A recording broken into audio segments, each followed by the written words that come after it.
अगर आदि गुरु शंकराचार्य जी नहीं होते या उस दौर में जो उन्होंने किया वो नहीं किया होता तो आज हिंदू धर्म का रूप क्या होता। मेरा मर्यादा पुरुषोत्तम गर्भवती पत्नी को जंगल में छोड़ दे, वो मान सकते हो, मैं नहीं मानता साहब। मेरे राम तो इस्लाम मानने वालों के भी हैं, आज ही तो नाम उनके हैं अल्लाह बख्श, मौला बख्श, लेकिन अगर 10 पीढ़ी पीछे जाओ तो राम बख्श निकलेंगे वो। रामायण और महाभारत दोनों पढ़नी चाहिए। आपको मर्यादा पुरुषोत्तम कैसे बनना है इसके लिए तो आप राम कथा पढ़ें, और अगर आपको नीचोत्तम मिल जाए उनसे कैसे निपटना है इसके लिए आप महाभारत पढ़ें। हमने पढ़ी थी, आपने तो पढ़ी थी तो इसलिए तो हमें पता था कि दुर्योधन के रथ पे मत बैठो, चाहे कर्ण हो। एकलव्य प्रसंग में अंगूठा काट लेना जो है वो सिंबॉलिक है, अंगूठा नहीं काटा गया। जैसे कहते साहब आपने तो मेरी कलम ही तोड़ दी।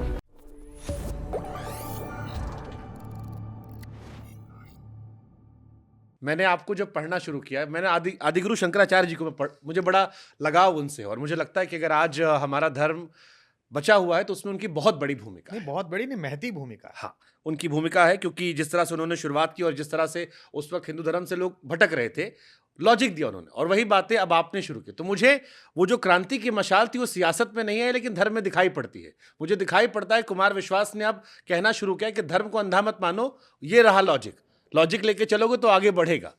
तो ये अपने अपने राम या अपने अपने श्याम या माता सीता के हिसाब से ये क्रांति, यहाँ की शुरुआत आपके मन में कहां से आ गया? देखिए, पहली विरासत बात तो छोड़ने के लिए पहली बात तो है, आद्य शंकराचार्य जी से किसी की भी तुलना अधर्म है। आद्य शंकराचार्य जी ने इतनी कम आयु में इस धर्म को जिस गहरे तरीके से गाड़ दिया है, उसे बड़ी बड़ी विधर्म की आंधियां तोड़ नहीं पाई। ये उन्हीं का तपोबल था कि शक, हूण, कुषाण, यमन, चंगेज, पठान, तुर्क, तातार, मंगोल, डच, फ्रांसीसी, पुर्तगाली जो आया, आके भाई तू चला जा, लेकिन हम यहीं खड़े हैं जहां हम थे, हम यहीं पर अपना स्वस्ति वाचन करते हुए तुझे मिलेंगे। ये आद्य शंकराचार्य की विजय पताका की ध्वनि है, उनके ऊर्जस्वित पुरुषार्थी हाथों का प्रताप है जो उन्होंने इस भारत में बो दिया है। और दूसरे, जहां तक मैंने इसकी व्याख्या की, इसके वैज्ञानिक व्याख्या, तो ऐसा नहीं है कि मैंने कोई नई व्याख्या की। यह धर्म ही वैज्ञानिक है, इसकी परिपालना ही वैज्ञानिक है, इसका जो प्रतिफल है जिसे रिचुअल कहते हैं, रिचुअल तक वैज्ञानिक है। कि भाई सफाई जो है वो दिवाली पर ही क्यों होगी, राम के आने पर ही क्यों पूरे घर में पुताई होगी, क्यों लीपा जाएगा? क्योंकि उससे पहले गर्मी और बरसात जा चुकी होती है, और गर्मी, बरसात, ह्यूमिडिटी के कारण जितना बैक्टीरिया है, जितना कीड़ा है, जितना गंदगी है, वो सब घर के कोनों में जमा हो चुका होता है। उस सबको भगाने के लिए चूने की लिपाई जरूरी है, उस वातावरण को शुद्ध करने के लिए ये दीपक जलाने घी के जरूरी हैं। तो बड़ा ही वैज्ञानिक। बसोड़ा क्या है, अभी फ्रिज तो था नहीं, इसके बाद गर्मी प्रारंभ हो जाएगी और खाना सड़ना शुरू हो जाएगा, तो ये आखिरी दिन है जो रात का बनाया हुआ खाना सुबह खा लीजिए, शीतला माता की पूजा होगी, अब आगे नहीं खाना है। तो मैं एक ऐसे धर्म में पैदा हुआ, मैं दूसरे धर्मों का भी आदर करता हूँ, उनका भी मैंने अध्ययन किया है, उनकी धर्म पुस्तकों को अध्ययन किया है, विधानपूर्वक जैसे करना चाहिए। उनके गुरुओं से, चाहे मौलवी हों चाहे वो कोई पादरी, उनसे उनका अर्थ जाना है, उनसे दोस्तियाँ की हैं। उसके बाद मैं मान सकता हूँ कि विश्व की सर्वाधिक वैज्ञानिक धार्मिक संकल्पना का नाम है सनातन धर्म। हाँ, उसके बहुत सारे वैज्ञानिक पक्षों तक ना तो हम अभी पहुंचे हैं, ना हमारी पहुंचने की इच्छा है। तो मेरे बाद की जो जनरेशन है, मेरी बेटियों की जो जनरेशन है, और उसके बाद की जो जनरेशन आएगी, उसकी हम में अरुचि ना हो जाए, वो हमें एक अंधे कर्म कांडों वाला धर्म ना समझ ले। इसके लिए मैंने झाड़ पूछ के अपनी ही पुस्तकों के कुछ अंश उन्हें सुना दिए हैं। दुर्योग से बाकी लोग वो नहीं सुना रहे थे, तो इसलिए उसकी लोकप्रियता और जन स्वीकार्यता बढ़ गई है, और अभी भी उतनी नहीं बढ़ी इतनी मैं चाहता हूँ। मैं चाहता हूँ प्रत्येक नए बच्चे को, प्रत्येक बालक को ये पता हो, सनातनी को भी और गैर सनातनी को भी, कि इस धर्म की वैज्ञानिक व्याख्या क्या है। और इसलिए आज बहुत सारे सवाल इससे जुड़े हमारे पास हैं, लेकिन शुरुआत में फिर शंकराचार्य जी से ही करूंगा। शंकराचार्य जी ने मंडन मिश्रा को हराया था शास्त्रार्थ में। बौद्ध धर्म का प्रचार प्रसार बड़ा तेज हो रहा था, हिंदू धर्म से लोगों का लगाव छूट रहा था।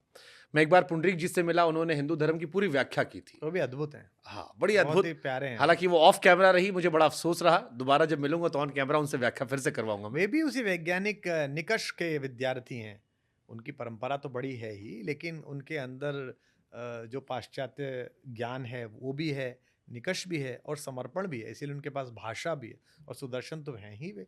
मेरे तो अत्यंत प्रिय मित्र हैं, अनुजवत हैं, मुझे बहुत मान देते हैं और मैं उन्हें बड़ा दुलार और बड़ा मान देता हूँ। मेरा उनसे बहुत अच्छा संबंध, और हम भी उनसे काफी कुछ सीख रहे हैं। तो मैं शुरुआत वहीं से करता हूँ।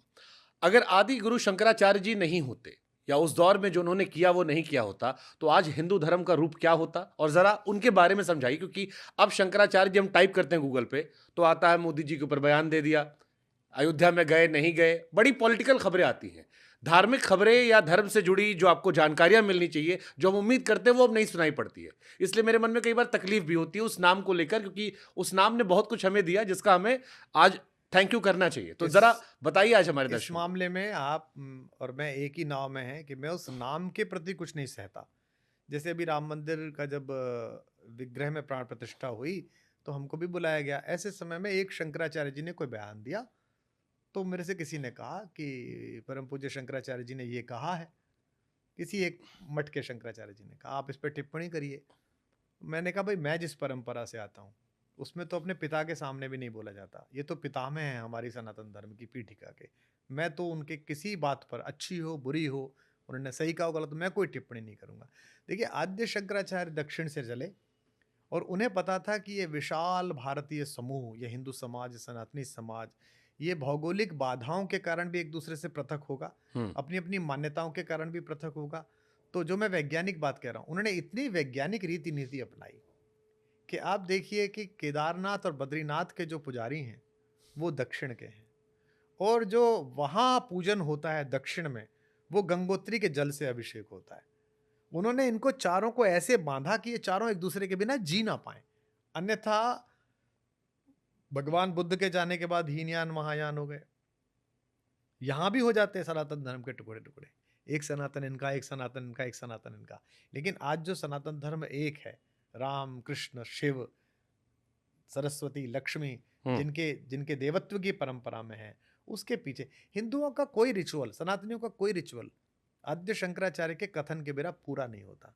आप विष्णु जी की आरती करनी हो तो विष्णु सहस्त्रनाम पढ़िए, दुर्गा सप्तशती पढ़िए, गंगा जी के जाइए तो फिर गंगा कोई। अब दक्षिण का व्यक्ति माता को ऐसे देखेगा। मैं यहीं पैदा हुआ, गंगा जमुना के दुआबे में, गंग नहर में तैरा। मेरे गांव में जो गंग नहर पास में जाती है, हमारे खेत लगे हुए हैं, वहाँ हमने घंटों बैठ के गंगा की धारा को निहारा। और हरिद्वार जो है वो सबसे नियरेस्ट एक सॉलेस की जगह हमारे लिए रही कि गाड़ी उठाई, मारुति अटेंडेंट, हरिद्वार चले गए पत्नी को लेकर, या अकेले जब थे। मैंने भी इस तरह नहीं सुना। भगवान शंकराचार्य कहते हैं कि खंडित गिरिवर मंडित भंगे। दुनिया में कभी भी खंडित प्रतिमा की पूजा नहीं होती। हुँ। भगवान भी अपनी खंडित प्रतिमा किसी को दे देता, बड़े से बड़ा पुजारी गंगा में तिरोहित करता है, मेरे को नहीं चाहिए। माता तू अकेली है कि गिरिवर से, पर्वत से गिरे हुए खंडित टुकड़े को अपने जल के दुलार से, आंचल से धो पोंछ के जब तू गोल बना के किसी को दे देती है तो भगवान बन जाता है।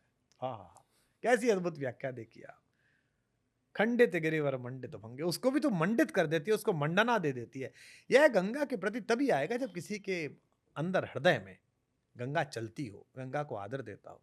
तो आद्य शंकराचार्य कृतज्ञ देश है जी, जो देश सुभाष को भूल गया, जो देश गांधी को गाली दे सकता हो, जो देश सावरकर को गाली दे सकता हो, तो कृतज्ञ है। तो उसमें उस कृतज्ञता की चपेट में भगवान शंकराचार्य भी हैं कि उनका तो बहुत आभार शिवराज सिंह चौहान जी का कि जब वो मुख्यमंत्री थे तो उन्होंने ओंकारेश्वर में विशेष रूप से वहाँ एक व्यवस्था बनाई, विद्यालय बनाया भगवान शंकराचार्य की व्याख्याओं के लिए, और एक बहुत बड़ी मूर्ति वहाँ स्थापित की। मैं तो अभी जा नहीं पाया, तब से ओंकारेश्वर निश्चित रूप से जाऊंगा। अन्यथा तो आम किसी भारतीय बालक से पूछिए सनातनी से कि आद्य शंकराचार्य, तो वो शंकराचार्य वही समझेगा जो इन दिनों शंकराचार्य हैं। वे भी उन्हीं की परंपरा में है, लेकिन उनका जो था, और इतनी कम आयु में जाके 32 केदारनाथ में, साल की उम्र में 32 वर्ष की आयु में पृथ्वी पर कोई ज्ञान ही नहीं बचा था, और ऐसी पताका फहराई, जो सामने आया उसको अपने शास्त्रार्थ से पराजित किया, उसे सम्मोहित किया, उसको साथ लिया। और एक व्यक्ति इतना चमत्कार कर सकता है, मुझे तो लगता है दैवीय प्रतिभा बिना ईश्वरीय कृपा के, बिना ईश्वरीय अंश के संभव नहीं है। हमें आपको आज केदारनाथ जाना हो, हालत खराब आती है, अगर चार्टर ना यूज़ करें तो। चार्टर ना यूज करो तो हवा खराब हो जाती है। और आप देखिए वहां थोड़ी देर बाद लग रहा था कि चलो अब कैसे होगा, वहां और वहां तक उस दौर जाके में स्थापना करा देना और वहां विश्राम करना, वहां जाके अंतिम विश्राम वहीं हुआ उनका, तो अद्भुत ही है। आप श्रीनगर चले जाइए, वहां ऊपर शिव मंदिर, शंकराचार्य जिस चोटी को कहते हैं वो, तो उनका तो काम अद्भुत है। इतनी कम आयु में उन्होंने, और उनका ये जो जीवन की, उन्होंने कहा संन्यास लेना है, माँ ने मना कर दिया, और जब उनका पैर मगरमच्छ ने पकड़ लिया तो वो हंसने लगे, ये तो वैसे भी जीवन बेकार है, मगरमच्छ खा रहा है, इसके काम तो आएगा। अन्यथा मुझे सन्यास की अनुमति दे। माँ ने कहा अच्छा छुड़ा तो ले, फिर जबड़ा फाड़ा, छुड़ाया, और फिर माँ ने फिर बाद में मना कर दिया, तूने तो मुझे कहा था। तो माँ ने कहा अच्छा चला जा, लेकिन जब मैं जाने लगूं तो तू आ जाना। तो मध्य भारत में थे, जब उन्हें यह आभास हुआ कि माँ जाने वाली है, वापस लौटे।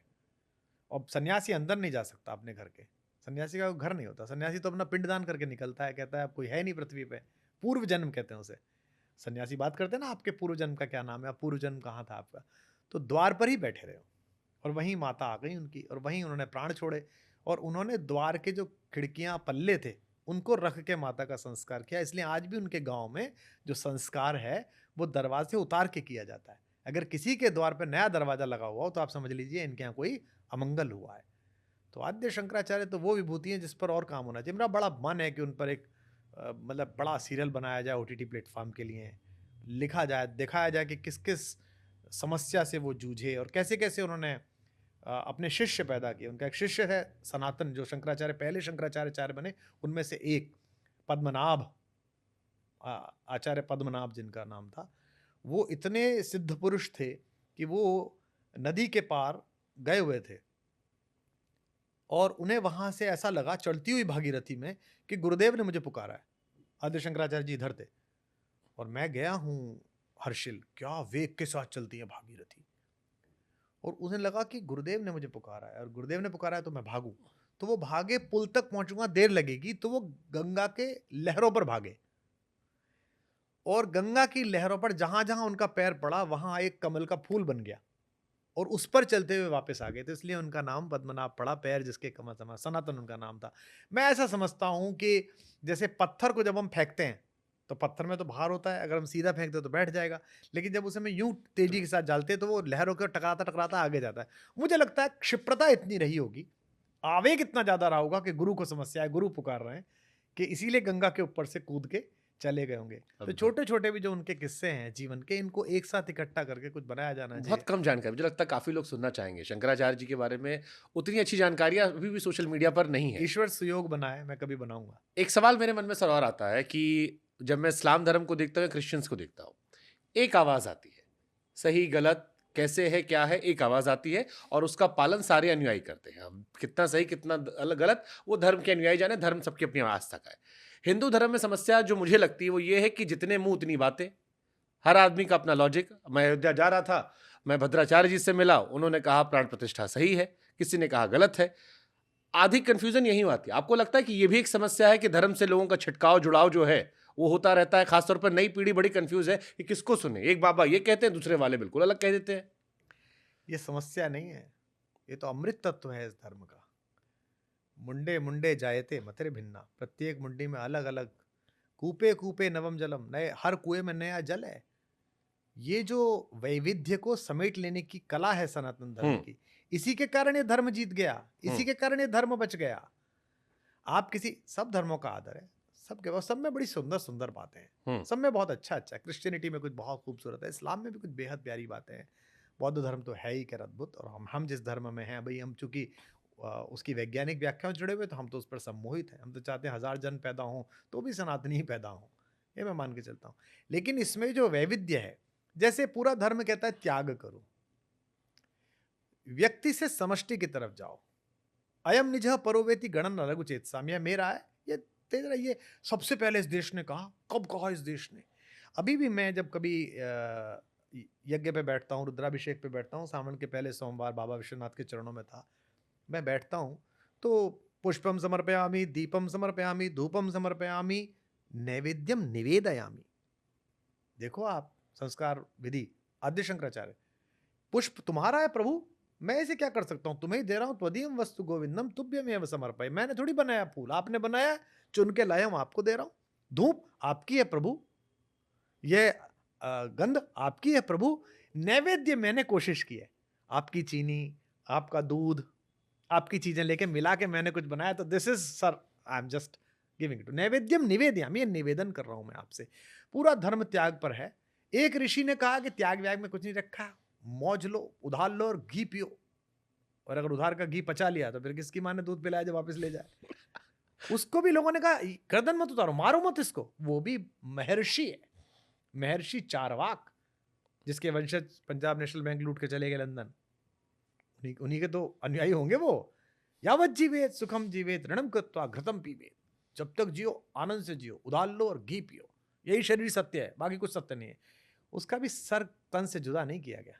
कहा गया कि ठीक है, यह जो स्वीकार है कि असहमति को, आपने जिनका नाम लिया आद्य शंकराचार्य जी का, और आपने जिक्र भी किया कि माहेश्वर में नदी के तट पर, माता नर्मदा के तट पर, जब उन्होंने शास्त्रार्थ किया मंडन मिश्र मंडन मिश्र जी से, और जब उस गांव में पहुंचे आचार्य, तो उन्होंने पानी भरती हुई महिलाओं से पूछा कि मंडन मिश्र का घर कहाँ है।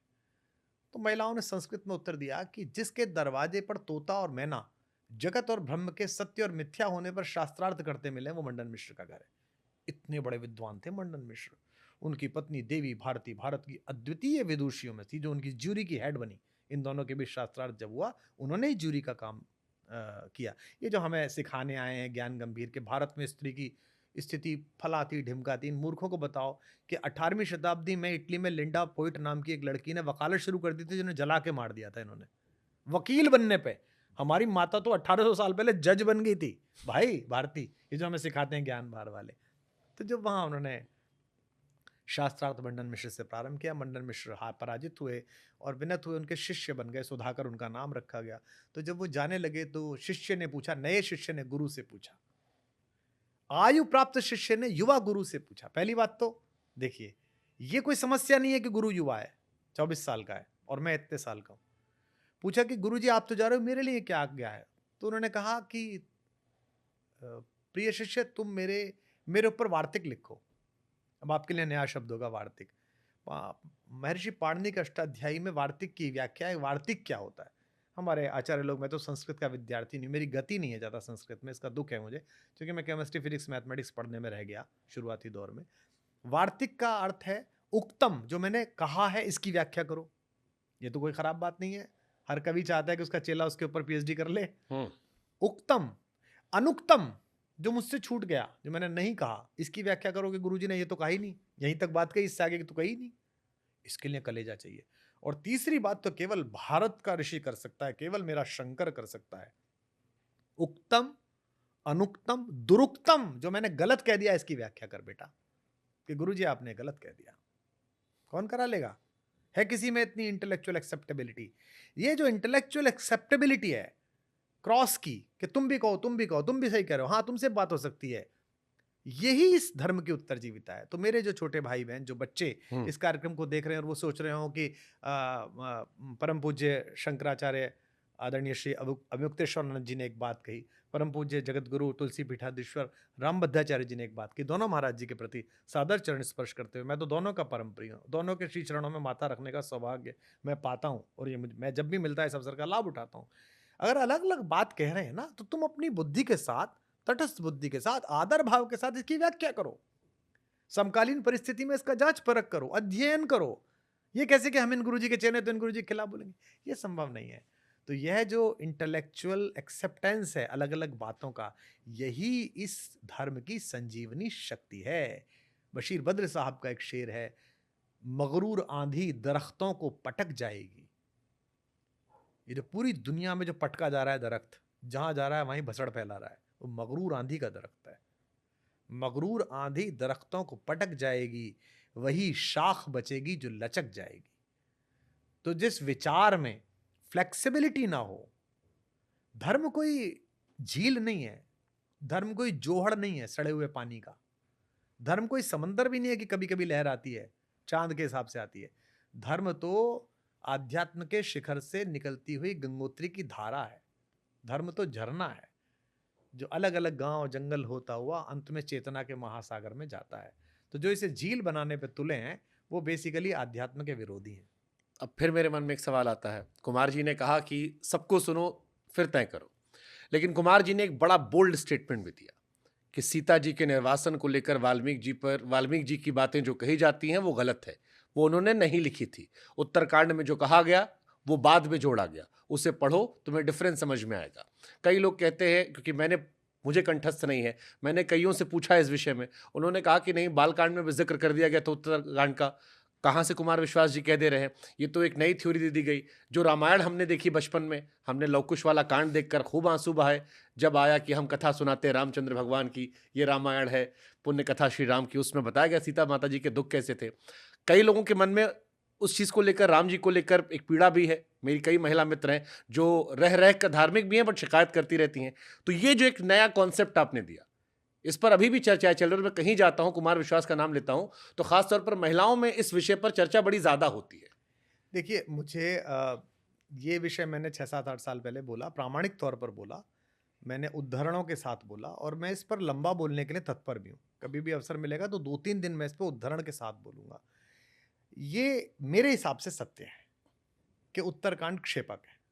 बहुत सारे आचार्य, बहुत सारे महापुरुष इस बात पर मुझसे नाराज़ भी हैं। वो दबे स्वर में, जागृत स्वर में मुझे धर्म विरोधी ऐसा कहते हैं। क्योंकि हो सकता है कि उनकी प्रज्ञा, उनकी चेतना ऐसा स्वीकार करने के लिए तत्पर हो कि मेरा मर्यादा पुरुषोत्तम गर्भवती पत्नी को जंगल में छोड़ दे। वो मान सकते हो, मैं नहीं मानता साहब। मेरे मेरे से नहीं मानी जाती, तो मैं इसमें क्या करूं? मुझे धर्म से निकाल देंगे, मुझे सूली टांग देंगे, और इसके लिए सूली टांग देंगे तो भी टंग जाएंगे। जब मैंने बोली थी तो मैंने तो इस सारे खतरों के साथ बोली थी। मुझे पता था कि क्या होगा, मुझे पता था कि मेरे बारे में क्या लिखा जाएगा। एक बड़ा वैसा समाज है जो उसी रूढ़ी में आबद्ध रहना चाहता है। इसीलिए कहता हूं, इस धर्म को जड़ मत करो, क्योंकि जिन्होंने अपना धर्म जड़ कर लिया था और कर लिया है, उनकी हालत देखो पूरी दुनिया में क्या हालत हुई पड़ी है उनकी। मैं नहीं मानता कि, और अगर पुराने लोग सुन रहे हो इसको, और आपके परिवार में भी गोंडा में और पुराने लोगों से आपका परिचय हो जो 80 पहुंच गए, 85, 9, उनसे पूछना सन 50 से पहले, जब तक पूज्य भाई श्री ने, आदरणीय पोद्दार जी ने गीता प्रेस जैसा पराक्रम नहीं किया था, जो अद्भुत काम किया उन्होंने भी अद्भुत ही काम किया। गीता प्रेस ने मतलब बड़ा बड़ा उपकार उन्होंने इस कोलकाता देश से पे, आकर गोरखपुर में बस अरे अद्भुत ही काम किया है। वे भी अपने आप में संत पुरुष थे। जब तक वह सब नहीं हुआ था, उससे पहले तक रामचरितमानस जो तुलसीदास जी की थी, उसमें लव कुश कांड हुआ करता था। बाद में कैसे निकल गया, कैसे ऐसे रह गया? मैं तो आपको व्याख्या के साथ बता सकता हूं कि 1700 इतने में जो फ्रांस के एक प्रेस ने सबसे पहले हमारी ये एनल्स ऑफ रामायण छापी है, उसमें नहीं है ये सब। मैं आपको बाकायदा उत्तरकांड की भाषा के हिसाब से बता सकता हूं। मेरा ऐसा मानना है, दूसरों का। अच्छा, मैं उनसे कहने नहीं जा रहा कि आप गलत कह रहे हैं। वो मुझे महाराज जी मिले, परम पूज्य शंकराचार्य जी के दर्शन हुए, जिन्होंने मेरे बारे में बिना नाम लिए कहा कि ऐसे 650 आते हैं कल परसों के, सीता निर्वासन नहीं हुआ, ऐसा कैसे नहीं हुआ? डांट डूट के कहा उन्होंने। लोगों ने मुझसे कहा, महाराज जी आप, जय हो प्रभु, आपकी भी जय हो, आप भी सही कह रहे हो। मैं ऐसा मानता हूं, एक शनि मंदिर है, आपने पढ़ा होगा, देखा होगा। हम एक बार वहां गए, उसके जो प्रमुख ट्रस्टी थे, अध्यक्ष थे, उन्हीं का कार्यक्रम था।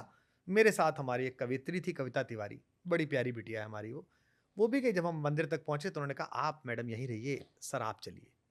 तो मैंने कहा, ये क्यों नहीं जाएंगे? तो बोले, वो साहब स्त्रियों का प्रवेश निषेध, स्त्री तो नहीं जा पाएगी। तो मैंने अपने मैनेजर से कहा कि इनसे बोलो कि अभी जरा दूसरा फोन आ गया है, व्यस्तताएं हैं, निकलना है, बाद में आएंगे। ये नहीं कहा कि मैं नहीं जा रहे। तो मुझसे किसी ने पूछा कि क्यों नहीं जा रहे हैं? मैंने कहा, जो भगवान मेरी बेटी से नहीं मिल सकता, मेरी माँ से नहीं मिल सकता, मेरी बहन से नहीं मिल सकता, मेरी पत्नी से नहीं मिल सकता, उस भगवान से मैं भी नहीं मिल सकता। गलत है। अब इसमें मैं कोई अनादर थोड़ी कर रहा हूं भाई शनि भगवान का। मेरा ऐसी कोई काम, मेरा ऐसी सोच है। उसके बाद वो दर्शन होने लगे। फिर अगली बार मैं गया तो गया, मेरे साथ जितने भी लोग, महिलाएं थी, जितनी बच्चियां थी, मैं सबको लेकर गया। अब ये तो मैं मान सकता हूं ना, मेरे धर्म ने मुझे अधिकार दिया है। मैं ऐसे किसी धर्म में तो पैदा हुआ नहीं जहां मुझे आप ईश निंदा में जिंदा जला देंगे। मैं तो ऐसे धर्म में पैदा हुआ हूं कि जहां हर तरह का आदमी जिंदा रहता है, तो मैं भी जिंदा हूं। और मैं आपसे ये भी नहीं कह रहा मेरे मठ में आओ कि मत आओ, कि मेरे आश्रम में पहुंचो मत पहुंचो, या मेरा वाला प्रसाद लो मत लो। मैं ये मानता हूं कि शंभूक वध और सीता निर्वासन मर्यादा पुरुषोत्तम श्री राम की लोक छवि को कलंकित करने के लिए किया गया एक नियोजित षड्यंत्र था, जो सदियों से चल रहा था। उसका परिहार जरूरी है। और मैं बड़ा प्रसन्न हूं कि मेरे फेसबुक पर, मेरे ट्विटर पर, मेरे इंस्टाग्राम पर दिन में 100-200 बच्चियों के, महिलाओं के, भाभियों के, बेटियों के मैसेज आते हैं जो कहती हैं कि हमने ये सुना और बड़े रिलैक्स हो गए। भगवान के बारे में मन में बड़ी खराब धारणा बन गई थी, हाथ जोड़ते समय भी शंका होती थी, आज आपने मुझे इस पाप से निकाल लिया। सही कहते हैं, भगवान ऐसे नहीं हो सकते। तो प्रसन्न हूं। ये बात तो आपकी सही, क्योंकि मेरी भी कई महिला मित्र हैं जिन्होंने कहा कि कैरेक्टर वाइज वो रावण को ज़्यादा पसंद करने लगी थी, क्योंकि रावण ने सीता माता को छुआ नहीं था, हरण कर ले गया। तो उन्होंने कहा कि अगर चरित्र चाहिए तो एक नया कॉन्सेप्ट शुरू होने लगा। प्रभु श्री राम जो मर्यादा पुरुषोत्तम, उन पर संदेह बढ़ता था। इसके बाद मैंने आपके भी वो वीडियोस जब देखे तो नीचे कमेंट सेक्शन में हजारों महिलाओं ने लिखा था कि अब हमें एक बड़ी संतुष्टि मिल गई है। दुनिया में बताइए मुझे कोई ऐसा प्रेमी आपने देखा है जो अपनी हमारे एक कवि हैं लखनऊ के सूर्य कुमार पांडे, मज़ाहिया कवि हैं, मतलब हास्य व्यंग्य के कवि। उनकी गज़ल का एक शेर है कि अजीब शख्स है, बीवी से प्यार करता है, सुना अजीब है। शख्स है, पत्नी से प्यार करता है और हद तो ये है कि अपनी से अपनी प्यार करता है। तो मज़ाक में अपना उन्होंने कहा होगा। आपने दुनिया में ऐसा कोई पति देखा, जो त्रैलोक्य से लड़ जाए, जो पंच तत्वों से लड़ जाए, जो अपनी बनाई हुई सृष्टि से लड़ जाए? जब उन्होंने तीर खींचा, लक्ष्मण बाण सरासन लानू, सोखो बारिद बिसक कृसानु, विनय न मानत जल जड़ गए 3 दिन बीत, बोले राम सकोप तब भय बिन होए न प्रीत। लाना जरा। तो तीर खींचा, वो आया निकल के समुद्र। उसने कहा प्रभु आप ही ने तो बनाए थे हम, क्षितिजल पावक गगन समीर, ये पांचों आपने बनाया और आप ही हमसे घरों सूख दो। मैं भी सूख जाता हूं, पर कुछ तो सोचो। जो आदमी समुद्र की छाती पर पुल बना दे, वो उस पत्नी को बाहर छोड़ सकता है जंगल में? जो आदमी 12 मासे में, यानी चातुर्मास में हम लोग ये रिकॉर्डिंग कर रहे हैं, बरसते पानी में हम लोग रिकॉर्डिंग कर रहे हैं, जो बरसते पानी में आधी रात उठ के अपने छोटे भाई से कहे कि मुझे सीता याद आ रही है इस बरसते पानी में, घन घमंड नभ गर्जत घोरा, प्रिया वीन मन डरपत मोरा। किसके लिए डर रहा है मर्यादा पुरुषोत्तम? जिसकी भ्रकुटी के हिल जाने से प्रकृति समाप्त हो जाती है। भ्रकुटी विलास सृष्टि लय होई, सपने में संकट परे कि सोई, ये कहा था ना लक्ष्मण जी ने। वो आदमी डर रहा है, किस लिए? सीता के लिए डर रहा है। ऐसा प्रेमी, ऐसा निछावर हो जाने वाला, प्राण निछावर कर देने वाला पति किसी भी हालत में अपनी गर्भभार से खिन्न पत्नी को बाहर छोड़ देगा? असंभव, असंभव, असंभव। मैं ऐसा मानता हूं।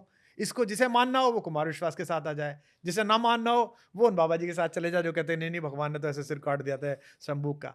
कर ही नहीं सकता। जो आदमी निषाद को गले लगाता हो, जिसका गुरु वशिष्ठ वो खींच के निषाद को गले लगाता हो, बरबस, उसमें लिखा है बरबस ऋषि भेंटा, जबरदस्ती भेंटा, वो तो दूर से प्रणाम करा उसने, निषाद ने। जब पता चला राम का दोस्त है तो वशिष्ठ ने खींच के गले लगाया, अरे बेटा तू तो मेरे राम का दोस्त है।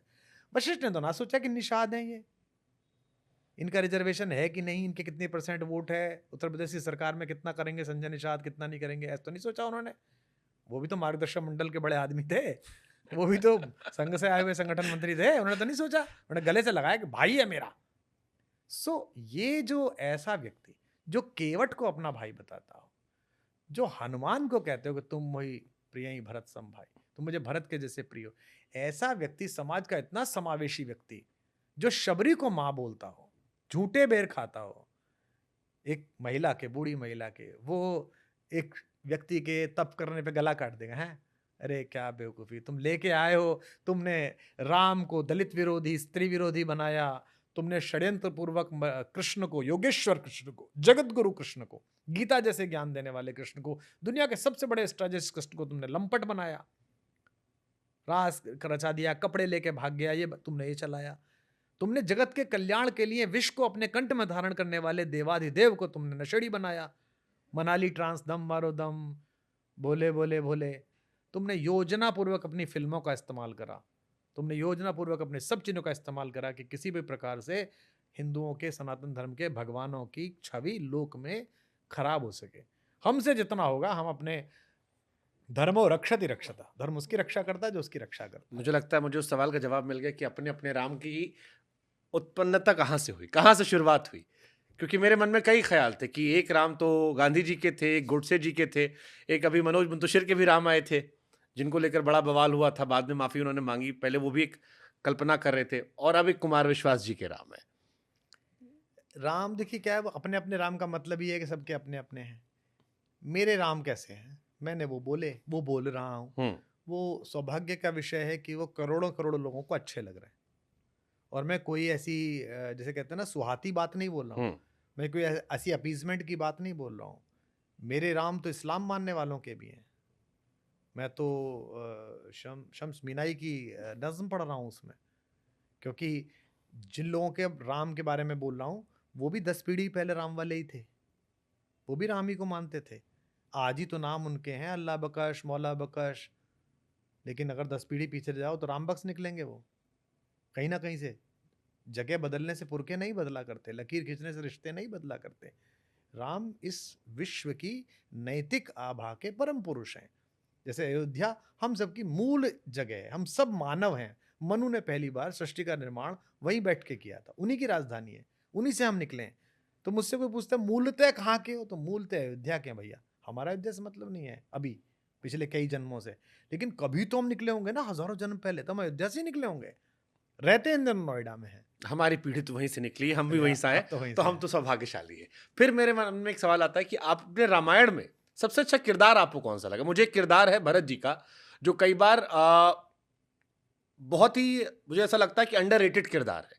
एक ऐसा किरदार जिसमें त्याग की पराकाष्ठा है, एक ऐसा किरदार जो राजा का धर्म भी निभा रहा है लेकिन बिना बैठे हुए, एक ऐसा किरदार जो भाई का इंतजार भी कर रहा है, अपनी माँ से भी लड़ाई लड़ रहा है, पिता की भी सेवा कर रहा है, और बड़ी चर्चाएं भी नहीं हो रही, क्योंकि जब भाई की उदाहरण आती है तो ना बनो वो भीषण और बनो कैसे वो लक्ष्मण, भरत रह जाते हैं। नहीं, पहली बात तो ये बहुत कठिन चुनाव है कि एक प्रिय पात्र आपका कौन सा है। ऐसे ऐसे सामान्य छोटे छोटे पात्र हैं जिन पर भी आप बलिहारी हो सकते हैं। जैसे मांडवी का पात्र है, सीता तो जंगल चली गई हैं, उर्मिला छोटी हैं, श्रुतकीर्ति छोटी हैं, बड़ी बहू मांडवी रह गई हैं। और मांडवी क्या संभाल रही हैं? मांडवी 3 ऐसी माएँ संभाल रही हैं जिनके अपने-अपने दुःख हैं। कैकेयी का अपना ग्लानि का दुःख है, जो लोक में उसके प्रति प्रवाद फैला हुआ है। कौशल्या का दुःख तो कौन बाँटेगा? राम जैसा लड़का पास से चला गया, ये दुःख है। सुमित्रा का अपना दुःख है, वो लड़कियाँ भी 2 घर में हैं। खुद का तो दुःख है ही कि पति होते हुए भी नहीं है, नंदीग्राम में रहता है। महल की छत से चढ़ के अटारी से देखना पड़ता है कब तक दीपक जल रहा है। जब तक दीपक जलता है तब तक सोती नहीं है वो। जब वहाँ दीपक मंगल हो जाता है भरत जी की झोंपड़ी में, जहाँ प्रधानमंत्री भरत जी बैठे हैं, तब वो नीचे आके सासों के पास में सोती हैं, सेवा करने के बाद ऊपर वो देखती रहती हैं।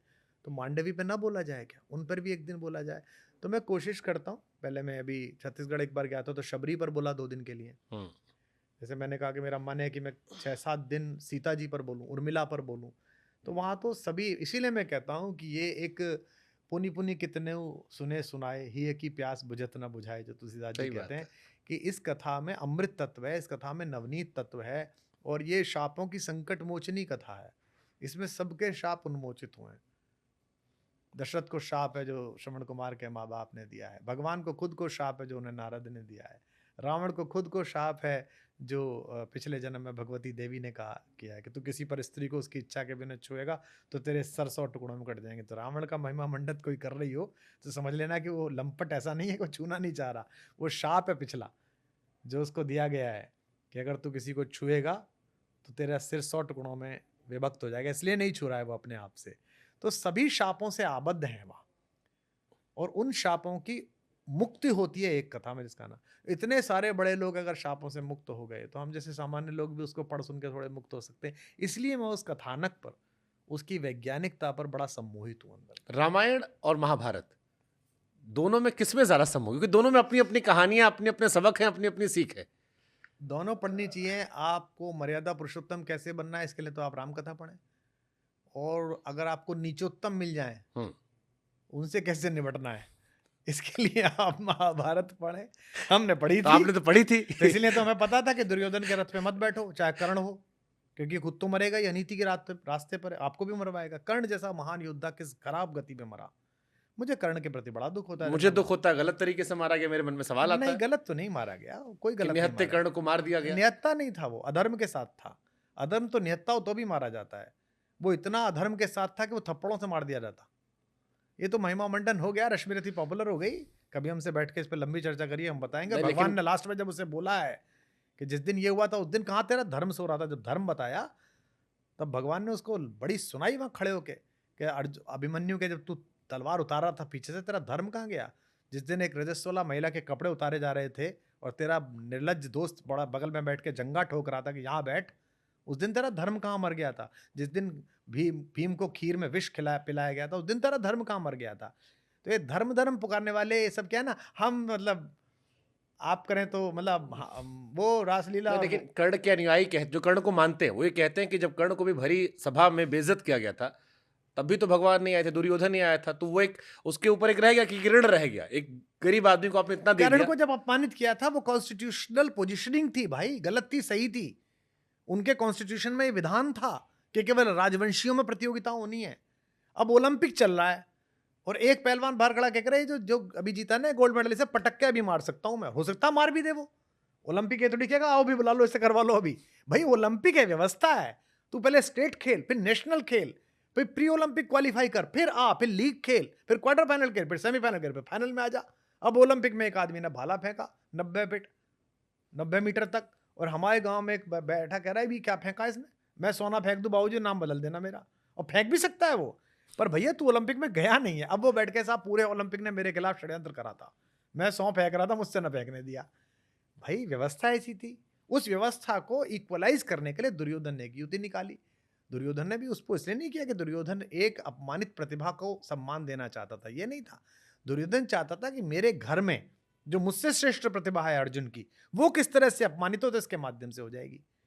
होता नहीं था गली में, भाई हमको किसी ने कुछ कह दिया, हम तो कुछ कर नहीं पाए, 3 लड़के थे तो भाई साहब को बुला कर आते थे, भाई साहब वहां, और जितना ज्यादा अपमान हुआ नहीं था उससे ज्यादा अपमान बताते थे कि आपको भी गाली दी थी, ताकि भाई साहब को भी गुस्सा आ जाए। फिर भाई साहब चढ़ा के कहाँ थे, कौन थे, 2 लड़के मिले थप्पड़ मारा। ये काम किया दुर्योधन ने तो, और ये बात कर्ण को समझनी चाहिए थी। तो महाभारत यही सिखाती है, महाभारत ने मुझे तो यही सिखाया कि भाई दुर्योधन है, ये नहीं मान रहा है, तो महाभारत रचवाएगा, खुद मरेगा ही, तो बाहर निकलो। अच्छा, एक सवाल हमारे मन में और आता है, क्योंकि राम और कृष्ण को लेकर हम हमने आपको बहुत सुना, अपने अपने राम अपने अपने श्याम, और एक बड़ी अच्छी बात मुझे लगी थी, राम का बचपन नहीं था, कृष्ण का जीवन जो है बड़ा खूबसूरत था, और उसकी व्याख्या भी बड़ी अच्छी थी, कभी समय मिला तो पूछूंगा। लेकिन कृष्ण जी को लेकर एक सवाल मेरे मन में हमेशा आता है, क्योंकि आप प्रेम के कवि भी हैं। कृष्ण जी को रुक्मणी जी ने भी प्यार किया, राधा जी ने भी किया, मीरा जी ने भी किया। कई सारी फिल्में भी आती हैं, जिसमें अभी हमने एक प्रियंका चोपड़ा की पिक्चर देखी थी, उसमें उन्होंने कहा कि लोग तो प्रेयसी को याद रखते हैं, पत्नी कितनी भी अच्छी हो, और बड़ी हिट फिल्म गई, उसका डायलॉग बड़ा अच्छा था कृष्ण संवाद को लेकर। आपकी नज़र में रुक्मणी जी, राधा जी, मीरा जी, किसका प्यार सबसे बड़ा था? तीनों को कृष्ण अलग अलग मिले हैं।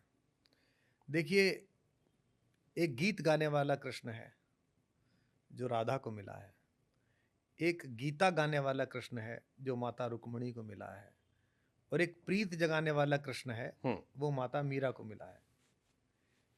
देख हमारे ना क्या है, कॉलोनी में, जैसे आप जिस अपार्टमेंट में रहते होंगे वहाँ बालकनी एक के ऊपर एक है ना, 19वीं मंजिल वाले की बालकनी भी यही खुल रही है, और उसके ऊपर वाला जो 21 वाला है उसकी भी वही खुल रही है, 20 वाले की खुल रही है। सामने बादल हैं, सामने आकाश है, इंद्र का चमत्कार है, मौसम खूबसूरत है। बताइए कौन सी फ्लोर पे मौसम अच्छा है? प्रत्येक फ्लोर पे मौसम अच्छा है।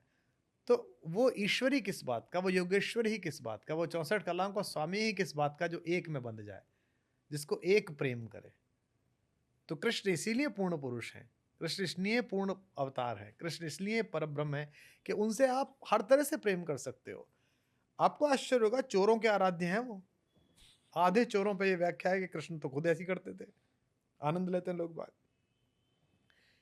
किसी ने नाचने पर कुछ कह दिया था, तो मैंने उससे कहा कि मेरे बाबा सुनाते थे, लोग नाचना बुरा रे बतावे, नाचे कृष्ण मुरारी, नाचे थे बैराट देश में अर्जुन बाणाधारी।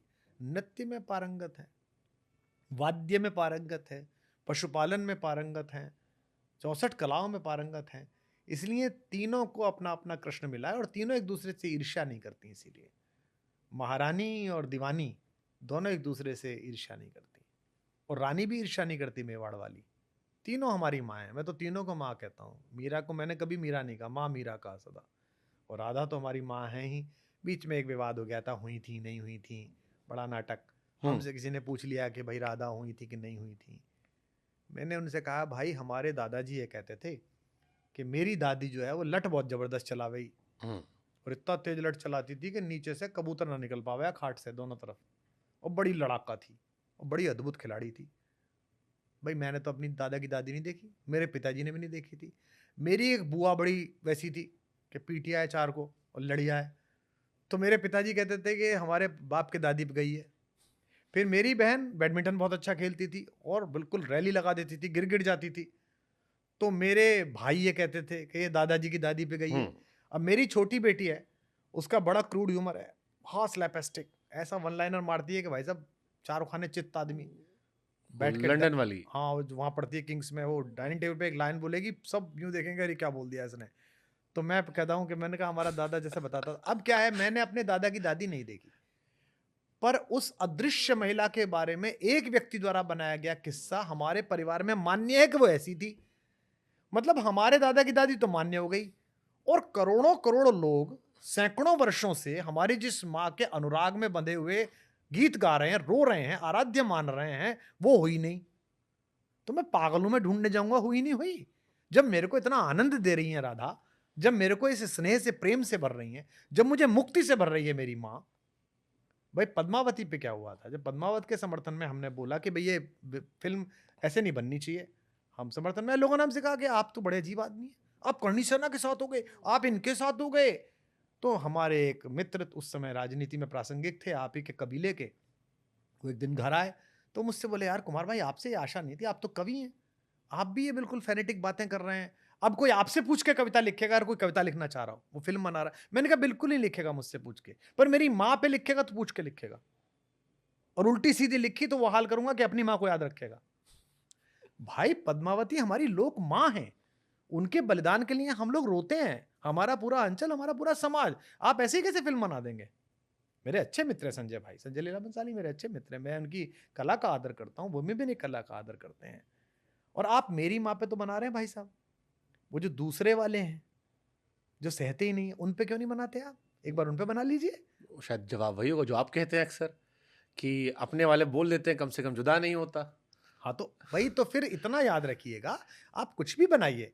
मैंने तो सिर्फ इतना कहा था कि चलिए अगर आप बना भी रहे हैं, अगर आपकी स्क्रिप्ट भी है, तो जो उसके मानक लोग हैं, जिनके वंश में वो लोग हैं, उनको तो मिलाइए। ट्रू, हाँ ये तो जायज महेंद्र बात सिंह जी मेवाड़ से तो मिलाइए, जायज बात श्री है। जी से तो मिलाइए, लक्ष्यराज जी से तो मिलाइए, जाके बात कराइए, उनसे बताइए, दिखाइए। उनके यहाँ वीर सत्सई की परंपरा है, वो अपने 15 आदमी बिठाएंगे, क्यों नहीं चाहेंगे वो कि उनकी अपनी माँ के ऊपर एक अच्छी फिल्म बने? सही बात है। कौन नहीं? मैंने अभी कहा ना कि आद्य शंकराचार्य पे मेरा बड़ा मन है, तो कोई हिंदू तो विरोध करेगा नहीं, सनातनी तो नहीं कहेगा यार कुमार शाह तू बना मत देना, मार दूंगा तुझे, कि उसे पता है कि मैं बनाऊं, और मैं जिस दिन जो काम करूंगा मैं सोच समझ के करूंगा। तो इतना सा कहना था, बस इतनी सी बात है। अच्छा, एक सवाल मेरे मन में, क्योंकि धर्म की बड़ी बातें हो रही हैं, हिंदुज्म को लेकर सुप्रीम कोर्ट की अक्सर एक लाइन कोट की जाती है कि Hinduism is a way of life, कोई रिलीजन नहीं है हिंदुज्म। फिर इतिहास के छात्र के नाते वो एक कहानी सुनाई पड़ती कि अंग्रेज आए थे तो ये हिंदू वर्ड वहां से लेके आए थे। हिंदू तो कुछ था ही नहीं, सिंधु नदी के किनारे जो रहते थे उनको सिंधु करते करते हिंदू हिंदू सारी कहा जाती है। सनातन धर्म और हिंदू धर्म एक है, या हिंदू कोई धर्म भी है या नहीं है, या सुप्रीम कोर्ट वाली लाइन है कि it's a way of life? ये बड़ा कॉम्प्लिकेटेड कंफ्यूजिंग स्थिति है। पहली बात तो माननीय उच्चतम न्यायालय के प्रति पूरा आदर, और उसकी लोकतांत्रिक अस्तित्व जो है उसके प्रति संपूर्ण सहमति के बाद भी मैं ये कहना चाहूँगा कि मैं अपनी संस्कृति के बारे में उनकी व्याख्याओं को अंतिम मानूं, ये बाध्यकारी नहीं है। वहां तो मार्कंडेय जी जैसे लोग भी बैठे थे, जिनके ट्वीट आप पढ़ नहीं सकते। सही बात है। मतलब मैं उनका निरादर नहीं कर रहा, वो भी तो मनुष्य हैं जो वहां बैठे हैं, और वहां क्या क्या हुआ है हमने देखा है। वहां के लोग कैसे कैसे मैनेज होके कहाँ कहाँ पहुंचे हमें पता है, अभी भी पहुंचे हुए हैं, अब आगे भी पहुंचेंगे। हाँ हाँ। तो उन्होंने मेरे धर्म संस्कृति जो जो हजारों हजार वर्ष पुरानी है, उस पर एक व्याख्या कर दी, कह दी ये वे ऑफ लाइफ है। उसे लेके एक पॉलिटिकल पार्टी की लीडरशिप घूमने लगी। तो ना तो मैं उस पॉलिटिकल पार्टी की लीडरशिप की इस व्याख्या को मानता, और ना मैं उस सुप्रीम कोर्ट की दी हुई टिप्पणी को मानता। जीवन पद्धति नहीं है भाई साहब, जीवन है। सनातन धर्म में जीवन पद्धति नहीं, उसके लिए हमने रिचुअल अलग बनाए हैं। उसके लिए किस दिन हवन में बैठो तो पता चल जाएगा कि पहले ये क्यों होगा, बाद में ये क्यों होगा। उसमें अम्बा अंबिका अंबालिके कैसे बोला जाएगा ये भी पता चल जाएगा। इसमें तीनों अलग अलग क्यों बोले जा रहे हैं, पहले पहला क्यों दूसरा क्यों, ये भी पता चल जाएगा। वो रिचुअल है भाई साहब। रिचुअल को धर्म मत बताओ, धर्म बड़ी चीज है, आध्यात्म उससे भी ऊपर की चेतना का स्तर है। धर्म जब अपने उदात्तीकरण पे पहुंच जाता है तो आध्यात्म हो जाता है, स्पिरिचुअलिटी हो जाती है। तो जीवन के 3 स्तर है। एक बहुत सामान्य व्यक्ति है जो रिचुअल को धर्म समझता है, एक उस रिचुअल की व्याख्या को धर्म समझता है, वो सामान्य है, और एक उपलब्ध लोग हैं जो इससे ऊपर उठ गए, वो स्पिरिचुअल लोग हैं। और वो जरूरी नहीं है कि बिना वो पढ़ लिख के ही हो, वो बिना पढ़े भी हो गए। कबीर से बड़ी स्पिरिचुअलिटी कौन सी है?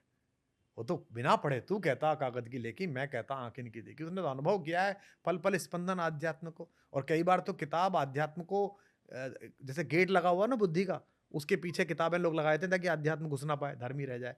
तो पहली बात तो मैं उनकी व्याख्या नहीं मानता किसी भी प्रकार से। और लेकिन दूसरा, इसका इस्तेमाल कई बार सर होता है, जैसे जब ये कहा जाता है कि क्योंकि आप पॉलिटिकली काफी एक्टिव रहते हैं, और हम लोग टीवी पे डिबेट करते थे तो कहें कि सारे मुसलमान भी तो हिंदू है, फिर उसमें जब कवर करना हो तो कह दिया जाए कि it's a way of life, supreme court ने कहा था। तो फिर वो आता था कि यार मीठा मीठा कब कब तीखा तीखा थूक थूक, ये वाला फॉर्मूला था कि अपने हिसाब से उसका इस्तेमाल कर लिया गया कि लेकिन कहाँ धर्म बनाया गया, कहाँ पर वे ऑफ पहली बात लाइफ। तो धर्म की व्याख्या राजनेता जो कर रहे हैं उसमें मेरा और आपकी कोई रुचि नहीं होनी चाहिए। तो पहली बात तो जो धर्मों की व्याख्या राजनीतिक रूप से इस्तेमाल हो जाती है उसमें अपनी कोई रुचि नहीं होनी चाहिए। धर्म के सामान्य विद्यार्थी के नाते सनातन धर्म एक धारा है इस देश की, विश्व की। उसका आधुनिक प्रकटीकरण हिंदुत्व है, हिंदू है। अब उसमें उग्र हिंदुत्व, राजनीतिक हिंदुत्व, ये समाज समीचीन व्याख्याएं हैं, समकालीन व्याख्याएं हैं और इनके बीच बड़े लंबे हैं। उसके लिए आपको फिर 2-3 घंटे का पॉडकास्ट ठीक करना है, पड़ेगा। हम उसमें साइड करते हैं। हाँ, एक सवाल आपने दे दिया मुझे, और जैसे सिखों को लेके ये मान्यता है कि वो हमारे बीच में से निकले, और हिंदुओं को भी गुरुद्वारा जाते हैं, हम रोज देखते हैं, हम लोग भी जाते हैं, मत्था टेकते हैं, अरदास सुनते हैं और बड़े मजे। और सिख भाई भी जो है, मैं जब भी वैष्णो देवी गया था वहां भर भर के भर-भर के। माता रानी के दर्शन करने जा रहे थे। बड़ा कॉमन सा वो ट्रेंड है। जिस जगह से मैं आता हूँ वहाँ स्वामीनारायण भगवान है, उनकी भी एक अलग चर्चा है कि भगवान बीच में, चारों तरफ बाकी भगवान हमारे हैं। बौद्ध बुद्ध जी को लेके भी चलता है।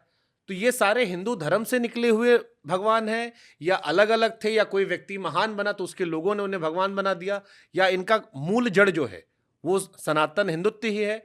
ये कई बार इसको लेकर चर्चाएं चलती हैं, आपसे थोड़ा मुझसे समझना चाहते हैं। देखिए, इसमें मेरा कोई भी स्टेटमेंट इसलिए वाजिब नहीं होगा कि अगर कोई व्यक्ति अपने आप को अलग तरीके से मानता है या वो अपनी अलग अस्तित्व को स्वीकारना चाहता है तो उसकी उसे आज़ादी है। आपने देखा है अक्सर हाईवे पे जैन शिकंजी लिखा हुआ है और वो नीचे लिखता है कि हम ओरिजिनल दुकान है, और ये भी 5 जगह लिखा होता है। तो जैन शिकंजी पीने वाले ने सोचा कि कौन सी वाली ओरिजिनल है? नहीं, उन्होंने कुछ कहते भाई साहब आप गलत कह रहे हो, कादराबाद नाले वाला जो है ना वो असली है। दूसरा कहता नहीं नहीं आपको नहीं पता, वो मोदी नगर में जो राजा शिकंजी के बगल वाला वो असली है भाई साहब। 3 आदमी बहस कर रहे होते हैं शिकंजी पे। जिसको जहाँ का स्वाद मुंह लगता है वहाँ उसके गाड़ी के ब्रेक लगते हैं अपने आप कि मैं तो यहाँ पीता हूँ। तो मेरा कहना है कि अगर कोई भी धर्म, बौद्ध धर्म हो, सिख धर्म हो, कोई भी हमारा जो धर्म दूसरा प्रामाणिक धर्म है, अगर उसको अपनी स्वतंत्र अस्तित्व का इतना ज़्यादा बोध है कि वो अपनी जड़ें किसी और में नहीं तलाशना चाहता, तो ये उसकी नागरिक स्वतंत्रता का प्रश्न है, ये उसकी धार्मिक स्वतंत्रता का प्रश्न है और प्रत्येक व्यक्ति को उसको आदर करना चाहिए। मेरे लिए कोई विषय ही नहीं है कि कौन किस में से निकला है, ठीक बात मेरे है। लिए कोई विषय नहीं है साहब, बिल्कुल और मैं ठीक ऐसे बात। चक्कर में नहीं पड़ता। जहाँ तक मैंने कहा कि राम उनके भी पूर्वज है, इस्लाम मानने वालों को, इसलिए नहीं कह रहा कि मुझे इस्लाम के खिलाफ कुछ कहना है या इस्लाम पे मेरी आस्था नहीं है या वो जो कर रहे हैं वो अपना काम करें। मेरा कहना यह है कि 10वीं शताब्दी से पहले इस देश में कोई इस्लाम परस्त आदमी नहीं था, इस्लाम पर ईमान किसी का नहीं था। वो वहां से आए, उन्होंने यहाँ लोगों को कन्वर्ट किया। यहाँ कोई एक परिवार मुझे बता दीजिए जिसकी जड़ें जो हैं वो वहाँ हो, एक बुखारीज के परिवार को छोड़ के, जिनके बारे में कहा जाता है कि ये बुखारा के हैं। उनके यहाँ भी मैंने सुना है कि विवाह दूसरे उनमें होने लगे हैं, अलग अलग जगह पे होने लगे हैं। जो भी मैंने सुना है, हो सकता है मैं गलत हूँ या मैंने सही सुना हो। तो जब आप यहीं थे भाई साहब, तो आज से 600 साल पहले, 700 साल पहले आपका पूर्वज कौन था? इस देश का रहने वाला। अब 600 साल में आपने एक नई धार्मिक व्यवस्था में अपनी रुचि और अपनी आस्था दिखाई, जो कि आपका अधिकार है, और हो सकता है व्यवस्था अच्छी हो, बुरी हो, उसमें कमियां हो, वो आपका काम है।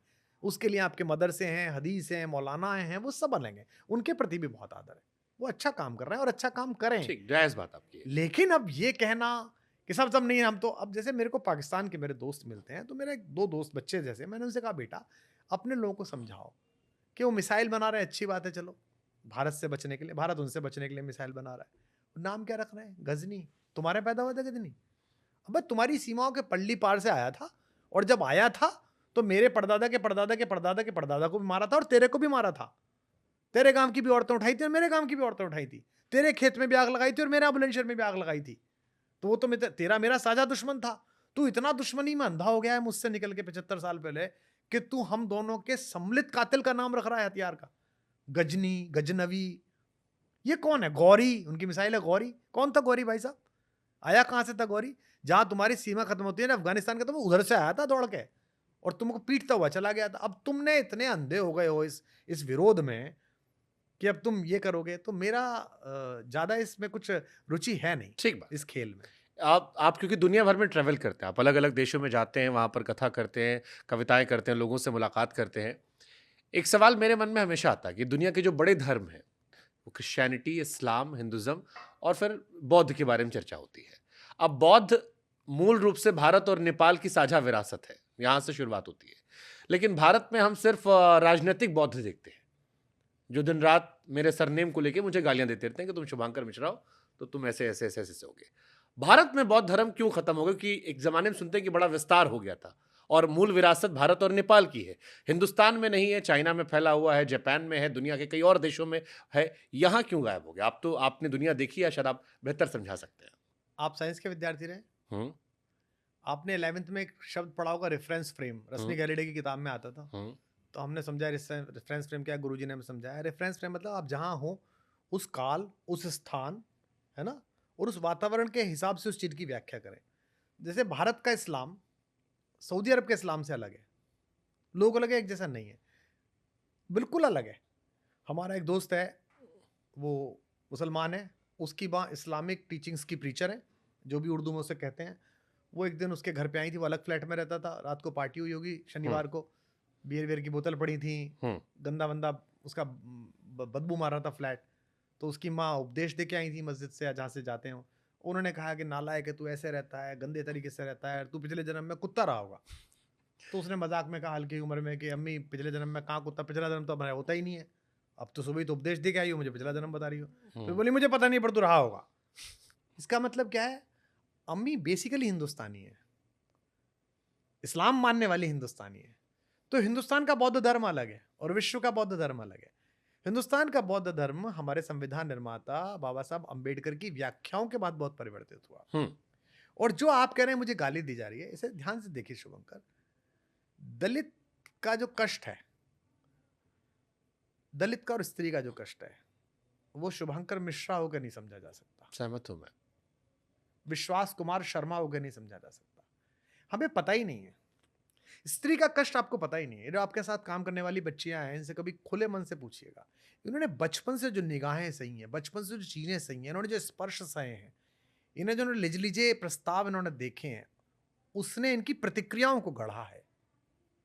ये अगर इस नाराजगी से भरी हुई है पुरुषों के खिलाफ, तो इसकी पूरी व्याख्या समझिएगा, दलित की व्याख्या समझिएगा, कितने हजारों वर्षों तक इस पूरी व्यवस्था ने उनको किस हाशिए पर रखा है, उनके साथ क्या क्या किया है, कि उन्होंने हर बार अपने जन्म और इस जाति में जन्म होने के कारण उन्हें बार बार इस पर विचार हुआ है। तो अब अगर चीजें जब बराबरी पे आ रही हैं थोड़ी थोड़ी, उसमें कुछ प्रतिक्रियाओं के शेड बचे रह गए हैं, तो उस पर सवर्णों को इतना नहीं कुल बुलाना चाहिए बॉस। अगर माँ बाप की छोड़ी हुई जायदाद का आप मजा लेना चाहते, तो उनके छोड़े हुए कर्जे का भुगतान भी आपके औलादों को करना पड़ेगा। ऐसा तो हो नहीं लगा, बैंक का पैसा ले लिया, पिताजी मर गए, मैं कहाँ से दूं, मकान किराए पे यही चला जाएगा, अभी इसकी लग जाएगी अभी बोली।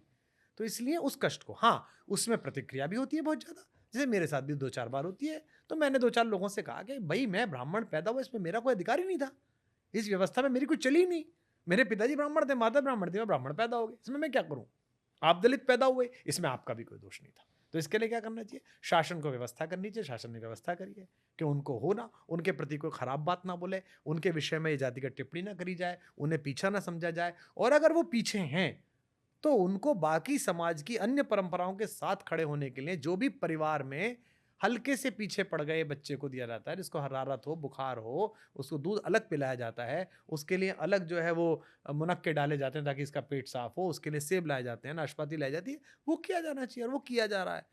तो इसलिए दलितों के और स्त्रियों के विषय पर मैं ये मानता हूं, और अभी भी लोगों को लगता है ना कि हो गया है, अब तो हो गया है। आपके यहाँ हो गया है सर, नोएडा में हो गया होगा, फरीदाबाद हो गया होगा, गांव चले जाइए, नहीं हुआ है अभी भी है, नहीं, अभी बहुत है। और वो कैसे होगा, वो सरकारों से नहीं होगा, वो समाजों को इनके विषय में सचेत होना पड़ेगा। अब प्रश्न कैसे उठता है, मेरी बेटी, छोटी बेटी, जब वो दिल्ली में पढ़ती थी, तो ये बच्चे एक दूसरे के घर रुकते हैं ना, नाइट स्टे करते हैं, सारे बच्चे इसके रुक गए, फिर सारे बच्चे इसके रुक गए। तो एक दिन किसी बच्चे क्या रुकी होगी, वो 7th-8th में पढ़ती थी शायद, या 8th में पढ़ती थी। एक दिन मुझसे आके पूछा, उसने कहा पापा ये एसटी क्या कास्ट होती है। तो मैंने कहा बेटा कास्ट नहीं होती है, कास्ट्स होती हैं। बोले कैसे। तो मैंने समझाया कि भाई हमारा जब संविधान बना तो हमने व्यवस्था की, तो एक शेड्यूल्ड लिस्ट बनाई हमने, उस लिस्ट में जो कास्ट गई, जो ट्राइब्स गई, उनका नाम लिखा, जो कि वो समाज में आज़ादी से पहले जो ट्रीटमेंट था वो ख़राब था, ताकि वो मुख्य धारा में आके पूरे देश को एक साथ बलवान बना सकें हमारे चारों वर्ण। इसकी व्यवस्था हमारे संविधान निर्माताओं ने की, हमारे पूज्य पुरुषों ने की, हमारे क्रांतिकारियों ने जिन्होंने इस देश को गढ़ा उन्होंने की। तो वो पीछे थे। तो बोली पर पापा मैं ईशानी के घर गई थी, पर वो तो हमसे भी बड़े घर में रहते हैं, उनके पास तो हमारे से बड़ी कार है, अंकल आंटी तो बहुत बड़े बड़े सॉलिटर पहनते हैं। तो मैंने कहा बेटा वो अभी पहनते हैं, उनसे 3 जनरेशन पहले नहीं पहनते थे, 2 जनरेशन नहीं पहनते थे, फिर ईशानी को क्यों इसका वो मिलना चाहिए, लाभ मिलना चाहिए, ये क्वेश्चन है उसके मन में आया है। लेकिन ईशानी का परिवार एसटी नहीं है, एसटी तो बहुत है, ईशानी का परिवार ही एससी नहीं है, एससी तो बहुत है, तो उसमें थोड़ी सी कमियां होंगी, थोड़े कॉम्प्लिकेशंस आएंगे बॉस। लेकिन जैसे कहते हैं ना कि इतने पत्थर मारने के बाद आप पे जरा सी धूल उड़ी और आपके आपके कालीन गंदे हो गए, ये थोड़ी सी रिएक्शन चल रही है, ये खत्म होगी, ये खत्म धीमे धीमे होगी। जिस दिन भरोसा बैठ जाएगा मनुष्यता के एक पूरे वर्ग को व्यवस्था ने, जो कि सनातन धर्म की नहीं थी बॉस, फिर कह रहा हूं, जो 1000 साल इस देश में संस्कृतियां आई उन्होंने जाति बनाई, हमारे यहां नहीं थी जाति। सनातन धर्म में कोई जाति इस तरह की नहीं थी, कर्म के कारण थी। चातुर्वर्ण मया सृष्टि गुण कर्म विभागशः, गुण और कर्म के कारण थी। आप इसलिए नहीं कि आप मिश्रा जी के लड़के में इसलिए मिश्रा हो गए, नहीं जी, पढ़ोगे लिखोगे, दान देना दान लेना, विद्या देना विद्या लेना, यज्ञ करना यज्ञ कराना, 4 काम होते हैं तो ब्राह्मण हो, नहीं तो नहीं हो, दूसरा काम करो। तो ऐसे व्यवस्था थी, रूढ़ हो गई जैसे भी हुई, अब उसे सुधारना मेरे आपके जिम्मे है, पीढ़ियों के जिम्मे। और मैं आशा करता हूं कि अगले कुछ वर्षों में इस देश में ऐसी चेतना का संचार होगा कि हम इस प्रसंग से बाहर निकल पाएंगे, समरस भाव से हम जी रहे होंगे। सामाजिक विषय पर आपने बिटिया का एग्जाम्पल देके बहुत गहरी बात समझाई है। ये चर्चा काफ़ी सोशल मीडिया पे चलती है। अब धर्म का आखिरी सवाल है, इसके बाद मैं फिर आऊँगा थोड़ा लाइफ पे। एक बड़ा इंटरेस्टिंग कैरेक्टर है अश्वत्थामा। अभी एक फिल्म भी आई है, अमिताभ बच्चन साहब ने किरदार निभाया, और मुझे महाभारत काल का सबसे डरावना इतिहास लगता है वो, जब मैं अश्वत्थामा जी के बारे में पढ़ता हूँ कि कैसे उनके पिताजी की, द्रोणाचार्य जी का जब हत्या या वध हुआ, और उसके बाद वो गए और पांडवों के कुल का नाश करने की कोशिश की और सारे बच्चों को मार दिया, और एक क्लैरिटी थी। और फिर एक खबर चलती है कि वो अभी भी जिंदा है, कई बार अखबारों में छप जाता है कि यहाँ किसी को देखा गया। अश्वत्थामा के बारे में थोड़ा बताइए हमें कि उनके किरदार को आप किस नजरिए से देखते हैं, सही गलत कैसे? अश्वत्थामा परिस्थितियों के हाथों गढ़ा गया एक किरदार है, एक कैरेक्टर है। वो एक ऐसे घर में पैदा हुआ जहाँ दूध नहीं था, और जब उसने दूध मांगा तो उसकी माँ ने आटे को पानी में घोल के से दूध कह के पिला दिया। यहाँ पहली बार प्रतिभा संपन्न आचार्य का जो आत्मबल था वो डगमगाया, उनकी तटस्थ चेतना डगमगाई, और पहली बार वो किसी के द्वार पर गए। और द्वार पर वो भीख मांगने नहीं गए थे, वो प्रतिदान लेने गए थे, जो उन्होंने किया था वो करने गए थे। उन्होंने जब द्रुपद की प्राण रक्षा की थी, द्रुपद ने कहा था कभी मैं जब राजा बनूंगा तो आधा राज्य तुझे दूंगा, तो वो आधा राज्य मांगने भी नहीं गया था। उस आचार्य का स्वाभिमान कम मत करिए। द्रोणाचार्य को बहुत लोग गाली बकते हैं, मैं खुद आचार्य कुल से हूँ, मेरे पिता अध्यापक रहे, मैं अध्यापक रहा हूँ, मेरी पत्नी अध्यापक है, मेरे परिवार में अध्यापक है, मेरी माता जी। तो आपकी माता जी। द्रोणाचार्य को गाली मत दीजिए, उसका आत्मल देखिए, वो पढ़ा रहा था, पैसे, घर में रोटी नहीं थी, जैसा कि होता है अच्छे आचार्य के पास होती नहीं, अच्छे अध्यापक के पास होती नहीं है। उसका कोई कोचिंग सेंटर तो था नहीं वहां पर दिल्ली में, बेचारा पढ़ा रहा था बच्चों को पैसे। जब उसने देखा कि घर में इतना भी पैसा नहीं है कि आटा घोल के पिलाया जा रहा है, तो उसे दोस्त की याद आई, तो ऐसे समय में आती है, वो गया, उसने कहा एक गाय दे दे बस, ताकि मैं अपने बच्चे को गाय धोकर दूध पिला सकूं। क्या गलत मांगा था जी उसने उस राजा से? राजा इतना अहंकारी था कि मजाक उड़ाने लगा। तो उसने कहा तुझे याद है कि तूने मुझसे कहा था आधा राज्य दूंगा? तो उसने कहा देखो ये आए आधा राज्य मांगने, ये ब्राह्मण एक तीर टांग के आधा राज्य। और उसने क्या सबक सिखाया, खुद नहीं जीता उसका पूरा राज्य, चेलों से जितवाया। फिर वो निकला और फिर जाके उसने हिंदुस्तान के सबसे बड़े राजवंश को कहा कि मैं अपनी सेवा देना चाहता हूँ। वो तो जानते ही थे पिता में भीष्म की कौन है, तो अद्भुत किस्म का धनुर्धर है। तो उन्होंने कहा ठीक है। यहां अश्वत्थामा की अपब्रिंगिंग प्रारंभ हुई। सोचिए, फिल्म है ये, पूरी कहानी है। एक ऐसा बच्चा जो इतनी गरीबी में है कि आटे का दूध पिलाया जा रहा है, और एक ऐसा बच्चा जो अचानक एकदम राष्ट्रपति भवन, प्रधानमंत्री आवास पहुंच गया, और ये चल रहा है, एनएसजी कमांडो चल रहा है, सब कुछ। चूंकि प्रतिभाशाली था, आचार्य का लड़का था, तो गुरुजी का लड़का, इसलिए आदर पा रहा था। एक उसके आश्रम में अब सब बड़े बड़े लोग आ रहे थे, इसलिए आदर पा रहा था। दूसरा, रिलेशनशिप भी बहुत अच्छा, सब कुछ बैठ गया था, इसलिए आदर पा रहा था अश्वत्थामा। यहां उसने खुद को करते हुए देखा। जीवन एकदम सही पटरी पे चल रहा था कि अचानक एक ऐसा शिष्य प्रकट हुआ जिससे पिताजी बेटे से भी ज्यादा प्यार करने लगे। अर्जुन। अर्जुन, सोचिए, अब लाइफ ठीक चली थी, अच्छा खासा हुआ था, फिर अर्जुन, अब दुश्मन का दुश्मन दोस्त। दुर्योधन को लगा ये मामला ठीक है गुरु, इस लड़के के मन में घृणा भरो। उसने उस लड़के के मन में घृणा भरी, अर्जुन के खिलाफ भी भरी और पिता के खिलाफ भी भरी। पर पिता इस राजयोग में अपने बच्चों को पालने में अपने बेटे से दूर होते चले गए। उन्होंने बेटे का मन नहीं पड़ा कभी कि मेरा बेटा क्या चाहता है। इसीलिए बच्चों को डील करते समय बड़ा ध्यान से बोलना चाहिए। कभी भी तुलना नहीं करनी चाहिए न पड़ोस के बच्चे से, फलाने का पप्पू देखो, अबे वो तुमसे घृणा करने लगेगा फलाने पप्पू के चक्कर में। तो ये दुर्योधन ने षड्यंत्र रचा और उस षड्यंत्र को अनायास पानी दिया द्रोणाचार्य जी की व्यस्तता ने और उनके अर्जुन के प्रति प्रेम में। ये आप देखते हैं ओलंपिक में मुक्का पे जीतने के बाद, कुर्सी पे जीतने के बाद जिस तरह बच्चियां अपने कोच से लिपट जाती हैं, जिस तरह लड़के अपने कोच के चरणों में लेट जाते हैं, पागलों की तरह रोते। कौन है? जितना पसीना उसने बहाया उससे ज्यादा कोच ने बहाया है। कोच का तो सब कुछ दांव पर है, ये तो फिर भी स्टार बन जाएगा। कोच को तो यही मिला है, क्योंकि कोच कौन है? जो कर नहीं पाया, वो अपने आप को देख रहा है इसमें कि मैं तो नहीं फेंक पाया था, इससे करवा दूंगा मैं। गुरु आचरेकर नहीं बन पाए थे सचिन तेंदुलकर, पर गुरु आचरेकर ने कहा यार मैं इससे करवा दूंगा। तो उन्होंने विनोद कांबली तैयार करा, सचिन तैयार करा। विनोद कांबली थोड़े नॉन सीरियस हो गए, सचिन सीरियस रहे, नाम हुआ। अब आप क्यों जान रहे हैं गुरु आचरेकर का नाम मैंने क्यों लिया? क्योंकि सचिन तेंदुलकर है। तो उन्होंने गढ़ा, उसे तैयार करा। तो आचार्य ने एक ऐसा शिष्य गढ़ा। उस शिष्य के मार्ग में जो जो बाधाएं आनी थी उन्होंने अपने हिसाब से उनका परिमार्जन किया। एकलव्य प्रसंग में अंगूठा काट लेना जो है वो सिंबॉलिक है, अंगूठा नहीं काटा गया। जैसे कहते हैं साहब आपने तो मेरी कलम ही तोड़ दी, आपने तो मेरी उंगली काट दी। कहते हैं ना साहब मैं क्या लिखूं, आपने तो मेरी उंगली काट दी। लोग कहते हैं साहब आपने तो मेरी जबान ही खींच ली, अब मैं क्या बोलूं, अब तो आपने मेरी जबान गिरवी रख दी। तो जबान थोड़ी गिरवी रखी जाता है आदमी। आदमी क्या कहता है, मैं अपनी जबान गिरवी रख रहा हूं भाई साहब आपके यहाँ, तो जबान काट के थोड़ी गिरवी रखता है। तो ये भी सिंबॉलिक है सर, कपोल कल्पना थी सर। कपोल का कोई अंगूठा नहीं कटा है। अंगूठा कटा एक मतलब ये कि एक शिष्य दिखा। और एकलव्य कोई जंगली ऐसा बच्चा नहीं था सामान्य, वो भीलों के राजाओं का पुत्र है भाई, उसके पास पूरी संपत्ति है, इसलिए उसको उसके आवरण में हमले करने बंद करो। एकलव्य महारथी हैं, अद्भुत व्यक्ति हैं, उनके प्रति बड़ी आस्था है, बड़ी श्रद्धा है, वनवासी हैं, लेकिन वो एक राजा के बेटे हैं, वनों के जंगलों के बड़े महीपति के पुत्र हैं। वो चाहते थे कि द्रोणाचार्य से सीखें।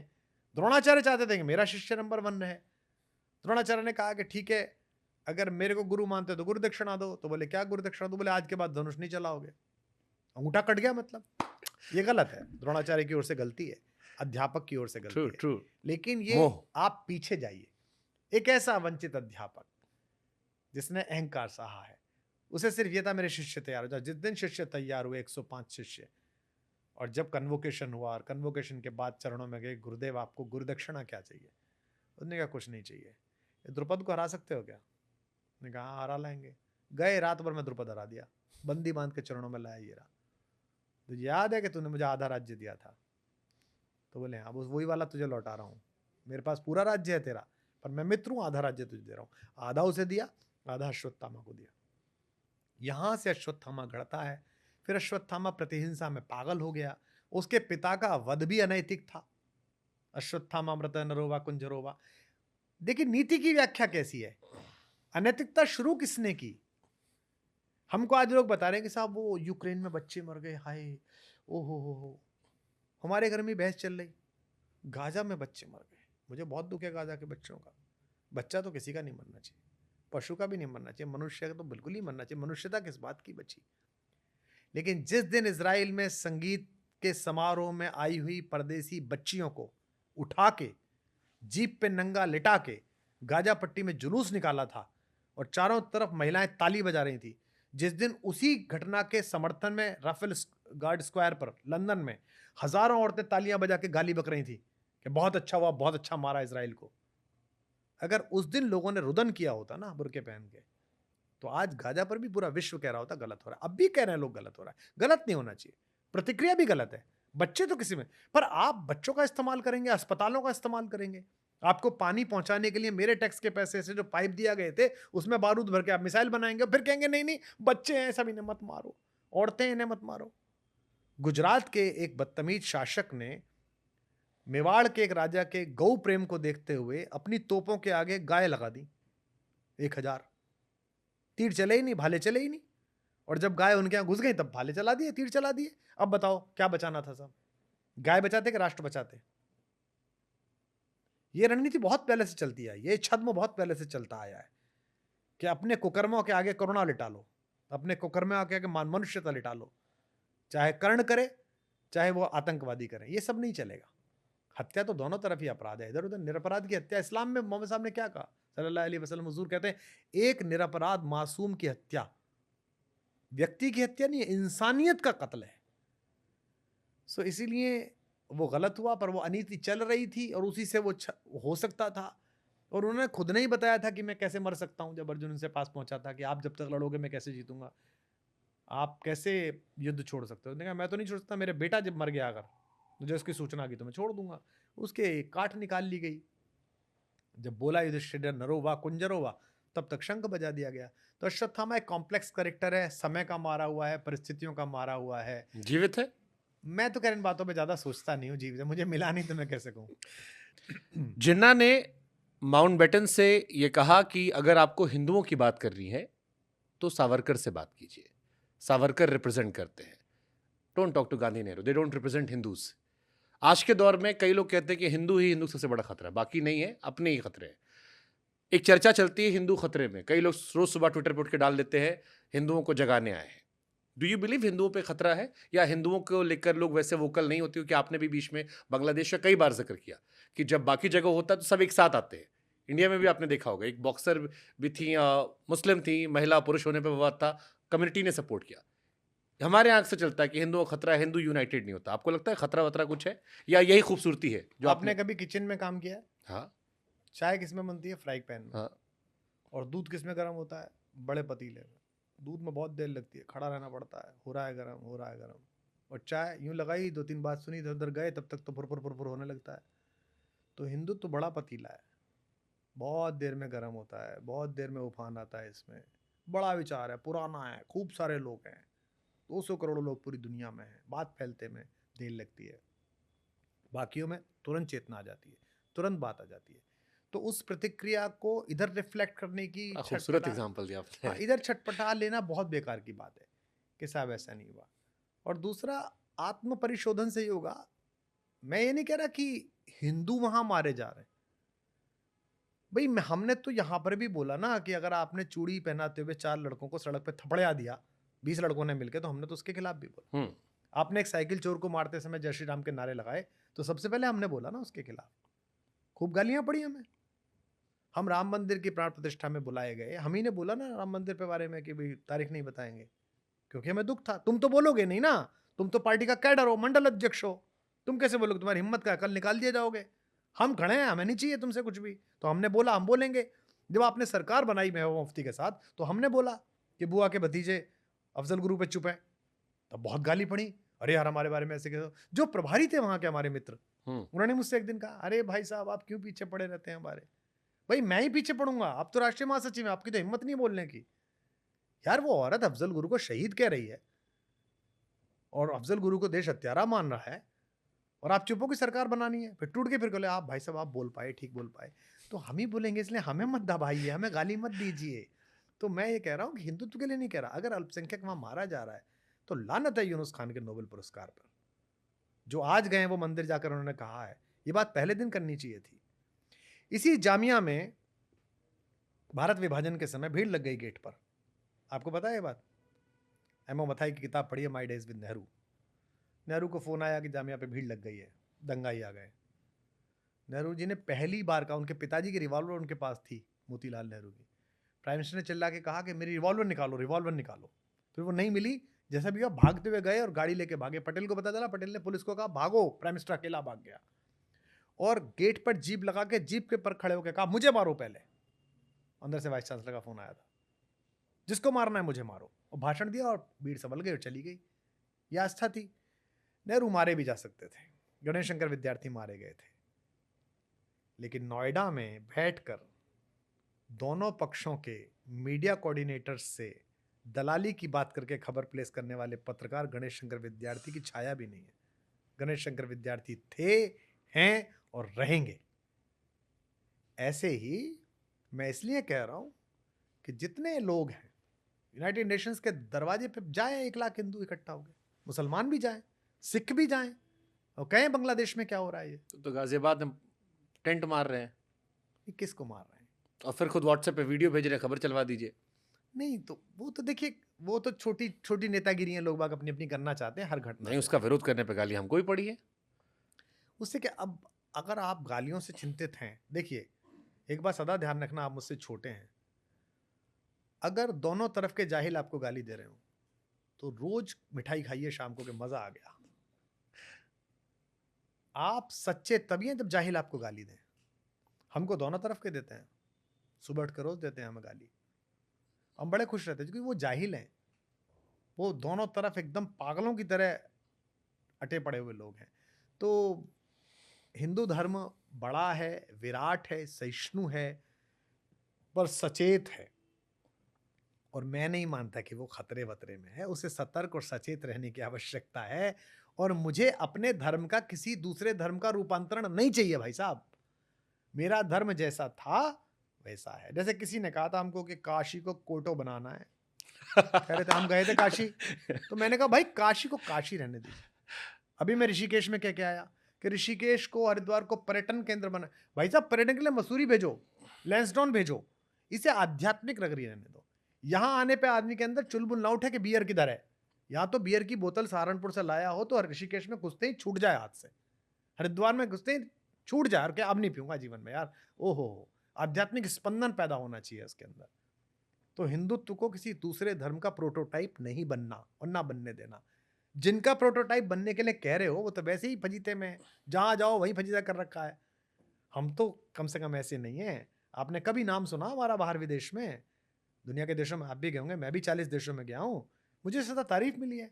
Very humble, very good people, very good neighbour. मुझे ऐसा ही देश चाहिए, ऐसे ही लोग चाहिए। थैंक यू सो मच बहुत कुमार धन्यवाद विश्वास आप सबका। मैं कुछ ऐसा बोला हूं जो आपको रुचिकर ना लगा हो, तो उस सबकी जिम्मेदारी इस सुदर्शन व्यक्ति को है, और जो कुछ अच्छा लगा हो उस सबका श्रेय मुझे दे दीजिएगा। बहुत धन्यवाद। Thank you so much sir, lovely talking to बहुत यू। धन्यवाद।